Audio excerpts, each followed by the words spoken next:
Greetings guys and girls and fellow gamers, my name is Games4Kicks and welcome to Smodded Days to Die Valmod. So this is Valmod 2.4, Alpha 14.6 of 7 Days to Die has been added to the stable branch, and Valma has just updated Valmod an hour ago. So I just went through some of the changes and I thought I'd make a video because it helps me as well to get to know the mod better. Now there's a lot of changes overall, but Valma felt the need to point out a couple of things explicitly, and these are the ones that I want to cover here so that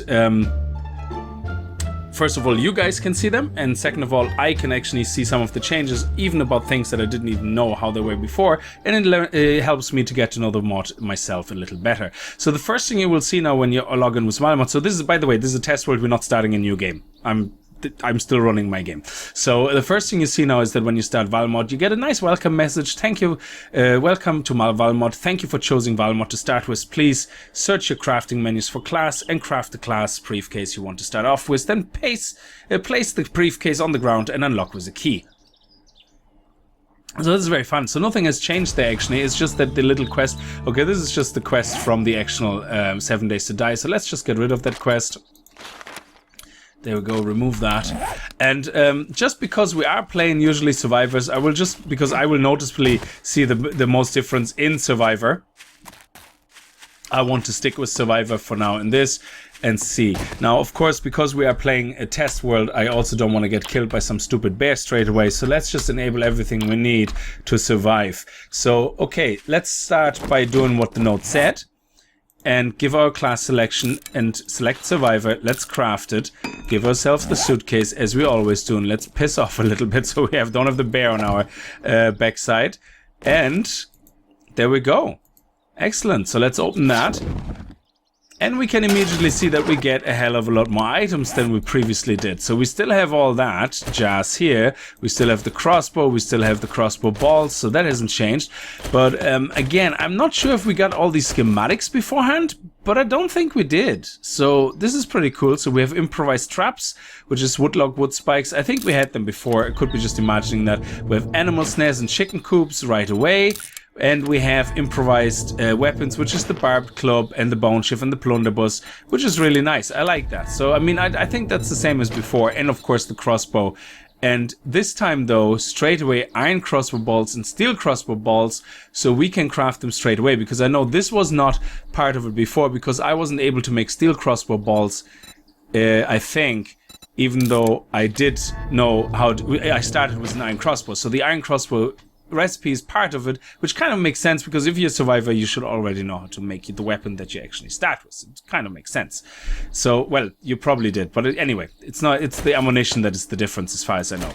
So then we have the boots here. Let's just get rid of them and rid of that. Excellent. Okay, so the other thing you straight away will notice is that now you start off with a class quest, and that goes Valma pointing out that classes will now start with a special item they can read to quickly gain perks and skills relevant to their class.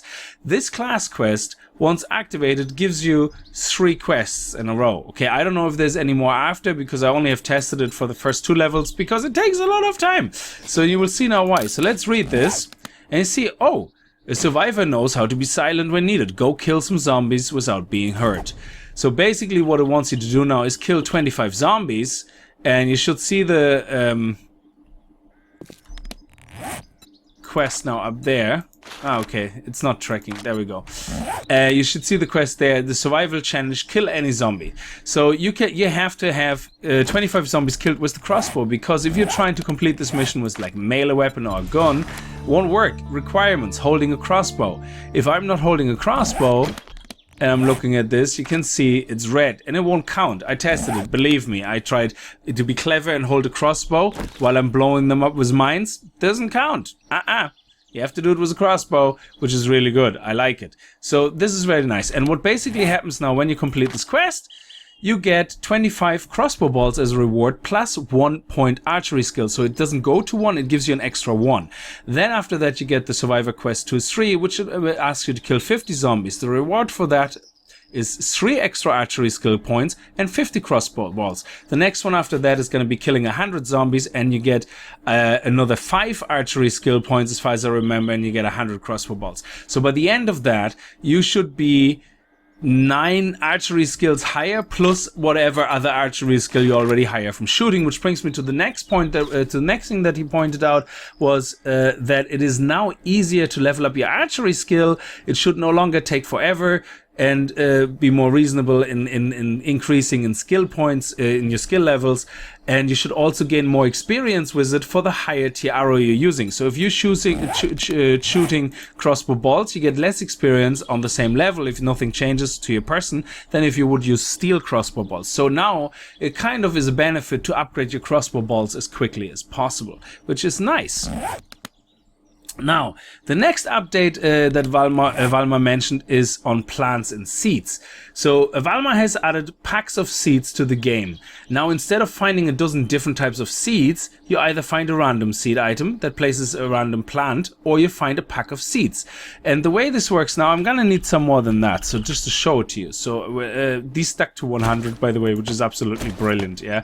This is not what I needed more of. These guys is what I needed more of. So if you look at the seeds now, and okay, actually let's get a weed whacker out quickly just to clear up an area. There we go. Just to clear up an area a little bit for our test. There we go. Nice. Let's just make a little bit of room. Nice. Lovely. I like it. There we go. Nice.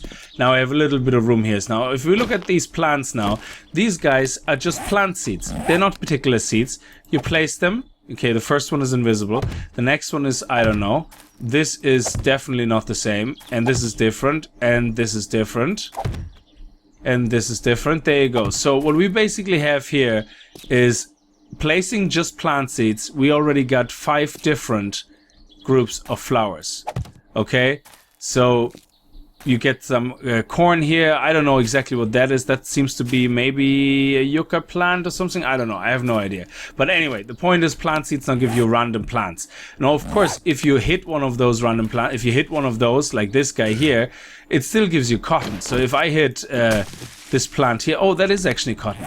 It gives you still cotton. And then you can make cotton seeds out of it, of course. So that doesn't change, yeah? It's just that in the loot table now you have things like plant seeds and packet of plants. Now the packet of plants are very nice because you can turn them into any seeds you want. So I can keep stacking them up, and then when I say, oh, I actually want to start growing potatoes, I can just go and say, oh yeah, okay, let's make some potato seeds out of that. Or yucca seeds. Or corn seeds, chrysanthemum, blueberry, whatever. Apple seeds, aloe seeds, which is absolutely brilliant. I'm loving this very much. Now, the next thing that I want to point out that Valmod felt special need to mention in the patch notes, that I'm also going to be linking in the description below, of course, yeah, is upgrading wood blocks. You know the way you come past these wood blocks, you know, and you go like, oh, that's awesome, let's upgrade them. You know, I don't know how to craft them without carpentry, but hey, let's upgrade them.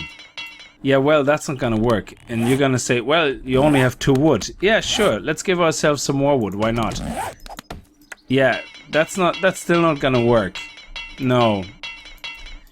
Yeah, not happening. You can see even that wood down there. Nah, can't upgrade it. Yeah, wood frames. Let's put a wood frame here somewhere. Okay. Where's our wood frame? There's our wood frame.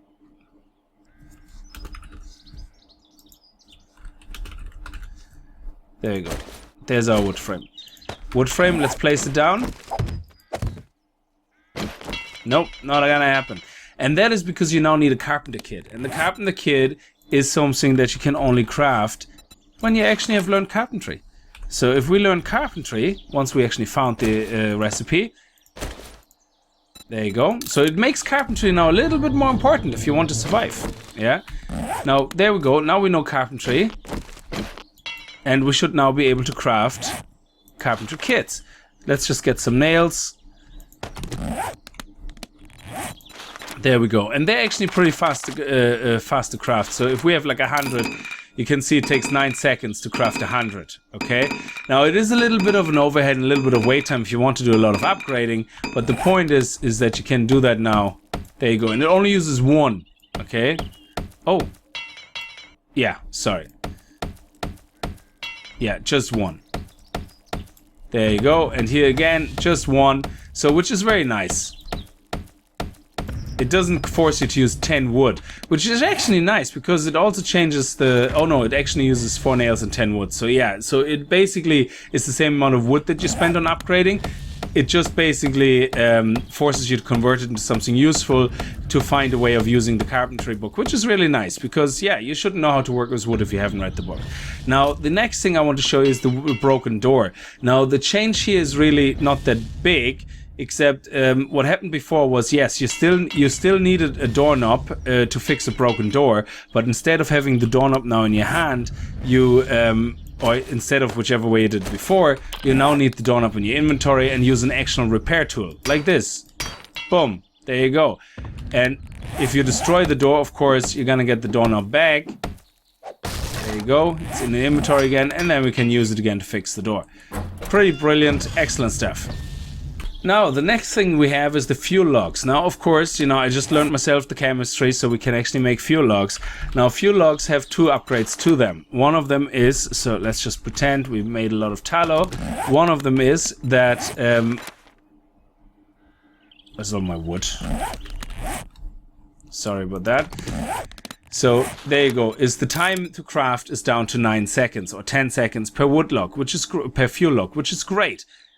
And I think before what you did is, I don't know the burn time, I don't remember it, I would have to look back at my videos, but the burn time has also been increased. So if we put a fuel log in there now, it's now 18 minutes. 18 minutes, okay, let me just do that. 18 minutes is basically the equivalent of, I think, 108, something like that, is it? Or is it 120?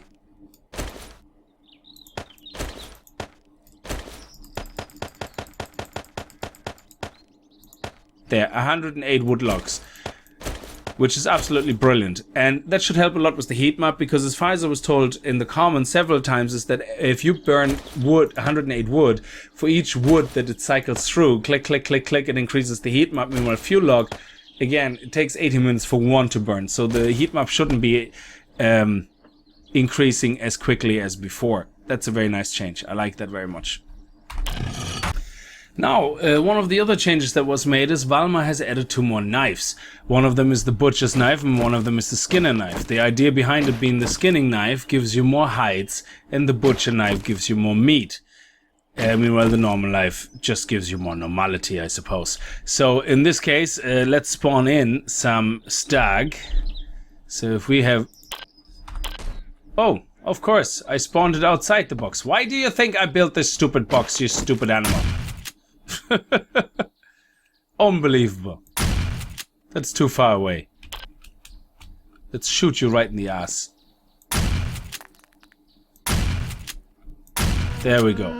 Okay, so the idea being, let's start with a normal knife first. Again, the reason I'm flying is, yes, I'm in the test world. That's the whole point. Okay, let's do a chest so we can start dumping stuff in so we don't... There we go, so we don't forget. So this was with a normal knife. Animal fat 4, height 10, and meat 5. Oh, there's another stack. Let's get that guy. Come on. And right in the ass. Oh, there we go. Now, we take the butcher's knife now instead.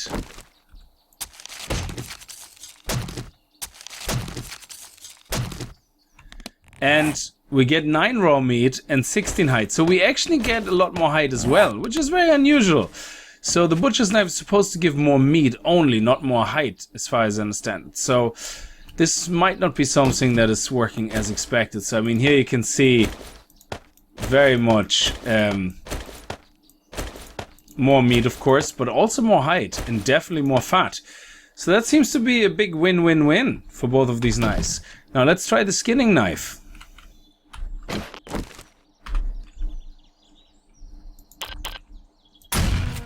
There we go. So skinning knife is supposed to give you more hide. And I think that works as expected. The butcher knife is a bit dodgy. Maybe it's a bug, maybe not. I mean, if Valmod is watching, anybody else who reports these things. Look, meat is pretty much as expected. Shouldn't have changed. Fat is as expected, but animal hide is more. So this makes sense. This doesn't as much because the butcher's knife should give more meat. and it gives a little bit more meat, but it gives also way more animal hide and fat. So seems to be a bit weird. But anyway, these two knives have been added. They were added to the loot table, so you can't craft them. You can only find them. Also, I think the last thing we're gonna go over now is that, oh, actually the second last thing is that bears have now an increased drop of meat. So if we have a little bear here, let's get one of those. Oh, whoa, this is zombie bear. I forgot. Balls. Zombie bears are like monsters on legs. They're like Godzilla.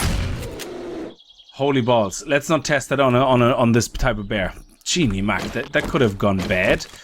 So let's get a normal bear, which should die in a normal 2-shot attack. There we go. Oh, you little bugger. There we go. And now with a normal knife, let's take this bear apart. We should get more meat than with other animals, because that is the whole idea behind it. There we go. Now let's see what we got for the bear.